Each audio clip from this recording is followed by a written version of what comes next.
Hello and welcome to the very first attempt at a YouTube video that I'm making. It's probably not going to be for everybody. It is going to be a journey for me, one that you'll learn about in a minute. I was brought up as a Christian, brought up in the Anglican Church, and although I believed and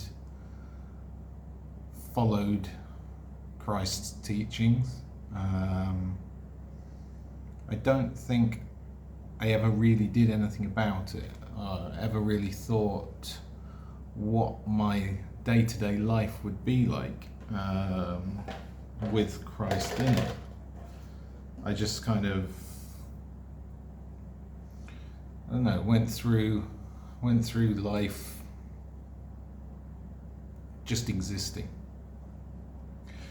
And it wasn't until recently that I started to rethink about that connection that we should all have, I suppose, but personally have with God. And I was listening to a podcast. A gentleman called JT follows JC on Spotify, and he's an interesting guy. Some of his thoughts probably don't match mine. Belief about a flat earth is definitely one that I raise my eyebrows at. But a lot of what he said about doing God's work and following a path that Jesus would want for all of us struck a chord with me. And I was like thinking to myself, what am I doing? What am I doing on a daily basis that is God's work? The answer was not a lot. So I thought to myself, what can I do? I don't think necessarily that I suppose we all have the ability to help convert people, but I'm not the sort of person that will talk to someone. I find it difficult to talk to someone about my faith, I guess. Not so much about my faith. I can talk to someone and tell them that I'm Christian and what I believe and why I believe. But actually thinking about what I say that will help them see the Lord's light is not something that I've thought about or done before. So I was like thinking to myself, what can I possibly do? And one thing that reaches people, I guess, more than anything else these days is YouTube and social media. Now, I don't want to become attached to something like TikTok.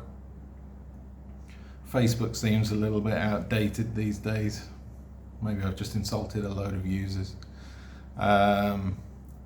And sure, there's Instagram, but I thought, okay, let's go with the tried and tested that is actually something that people still very much use, and that is YouTube. Now, there's a good chance that hardly anyone's even going to see these videos, because I realized just how difficult it is to get videos out there and to get the views. But even if I reach one person with what I'm going to do, I guess that's something. So what I thought about was I would read the Bible on YouTube, and it's a journey for me, because I can honestly say I've not read the Bible from front to back. Maybe I'm pretty sure I've read the New Testament, but not all of the Bible. So it's going to be a bit of a journey for me as well. I will start with Genesis 1 and work my way through, and just see what I see in it as well. So I will be reading it. I might stop during the middle of it. I might stop at the end of it, and discuss it a little bit. But we'll see. But before that, I guess, like, maybe a little bit about why I believe. It's not just the fact that I used to go to Sunday school and then church on Sunday in the UK. There have been a few times in my life that I've heard things that have made me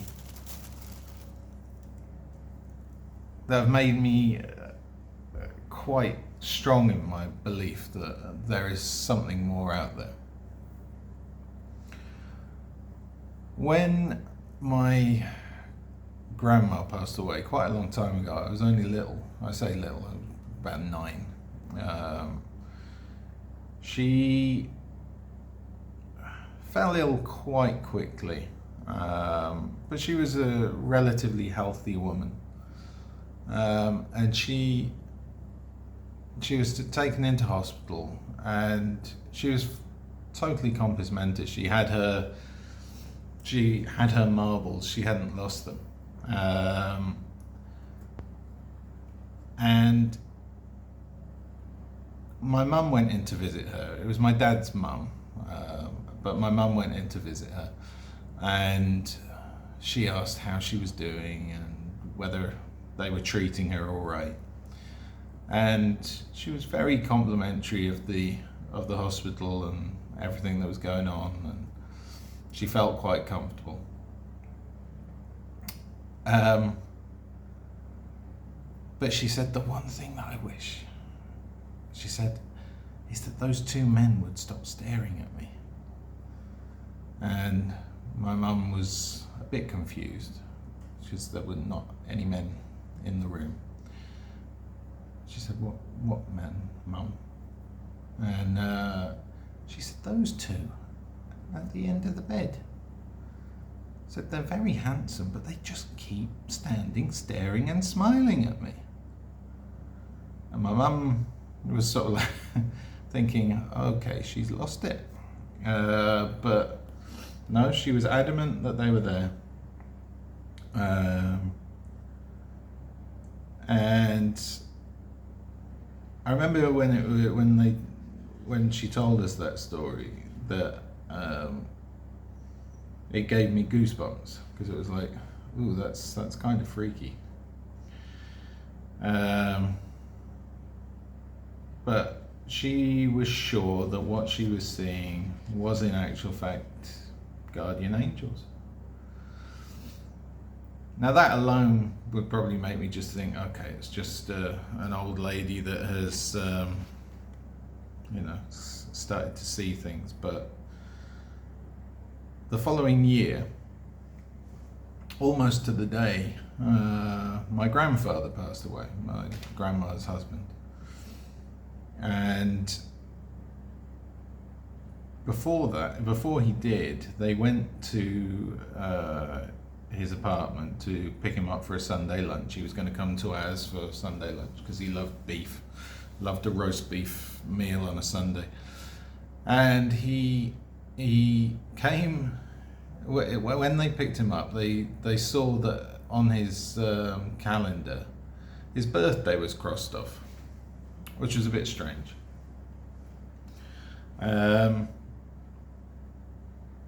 So they didn't think anything of it until he came round, and there they were, sitting eating Sunday lunch.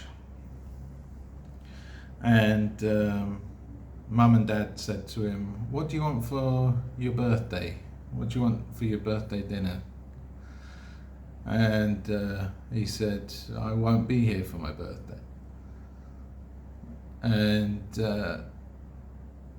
Dad was like, what do you mean you won't be here for your birthday? And he said, I won't be here for my birthday. I I had a visit from Mum last night, and he basically had a dream from my gran, who had come to him in this dream and said that he would be spending his birthday with her that year. And again, the goosebumps, and slightly concerning about whether he was okay. He wasn't ill. He was a healthy man. He was an old man, but he was healthy. But yeah, the following weekend, I think it was, or a little while afterwards anyway, there was a phone call on the Sunday morning from members of my granddad's church that used to pick him up to take him to church. And they called Dad and said that he's not answering the door. There's no sign of him. So this was before any concept of a mobile phone. So after calling the house phone and ringing the doorbell, they had to call the police, and the police broke the door down. And sure enough, my granddad had a stroke, and he had passed away in the bathroom. And once again, there on his calendar was the crossed off birthday. It was he knew it was coming.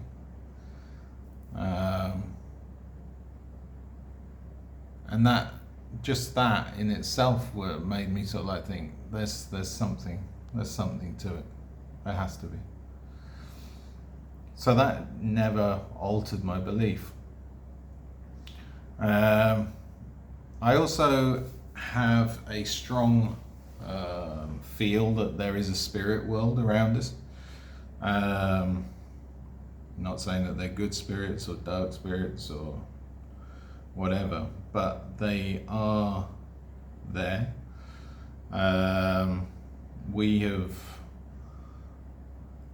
spent time in France in a what can only be described as a haunted mansion. We stayed at this place in northern France called Le Manoir, and as soon as we went in, it had this quite cold vibe about the place. It was an old place, and we were shown around the place, and it was dark. There was a new wing to it that was comfortable, but the rest of the place was quite dark. It was cold. The vibe about it was very chilling. And we were taken around by the people that looked after the place, and they hadn't looked after it very well. There was spider webs and flies and all sorts of rubbish lying around, and the fireplace hadn't had the soot cleaned out of it. It was a bit of a mess.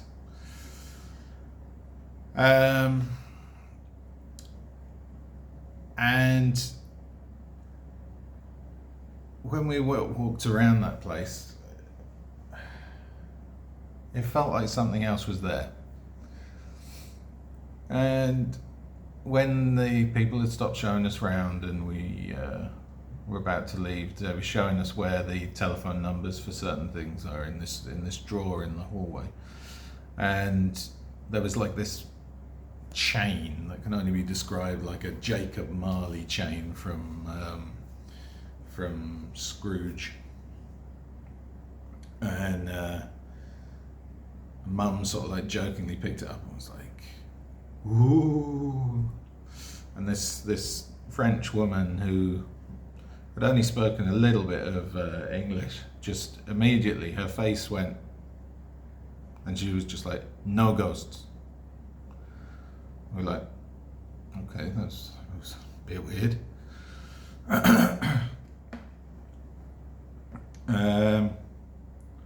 Anyway, we explored the place a bit after they'd left, and there was this attic which was it was locked. You could peer through this giant keyhole. It was one of these doors that was really old, a giant keyhole. And my dad and I peered through, and you could see that there was a lot of stuff in that attic. There was a lot of stuff. And we found another way into the attic because there was this sort of turret by the kitchen that you could go up, and there was a door at the top of this turret that led into the attic from another direction, and that door wasn't locked. And we opened it, and you've seen dust collected before. This was dust that had collected for centuries. That's what it felt like. It was just thick with dust. And there was all sorts of old furniture and stuff in this attic, but one thing that really stood out was this mirror.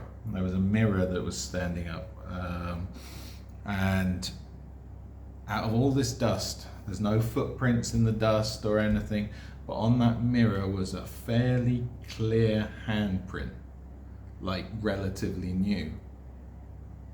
And me and Dad, you've never seen two people shut a door so fast in our lives. It was like, oh my God, where are we? And the weird stuff didn't stop there. We had a case where we heard footsteps going down the stairs. We assumed that it was the people that we were there with, some friends. And we thought, okay, they've gone down to make tea or breakfast or whatever. And we never heard the footsteps again. And then we came out of the bedrooms, and they were also coming out of the bedroom. And we said, why? What happened? I thought you went down to make tea. And they said, we thought you went down to make tea.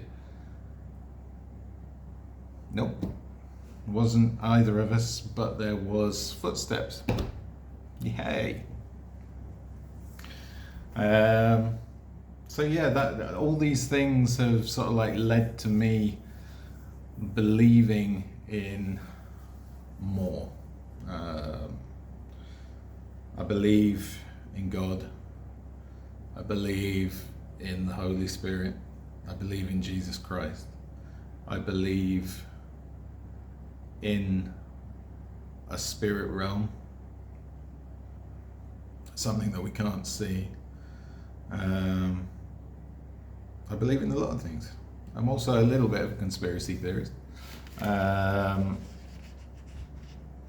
that's relatively new. I could go into all sorts of things there, but I'm not going to. We're going to keep this about what I want to set this up about, and that'll be the reading of the Bible. But anyway, this is just an introduction, basically. So the next video that I will do, and I will probably do them daily, will be Genesis 1. And yeah, we're going to go from there. Hopefully this will reach some people. Hopefully it will mean something to some people. Yeah. I'll see you again soon.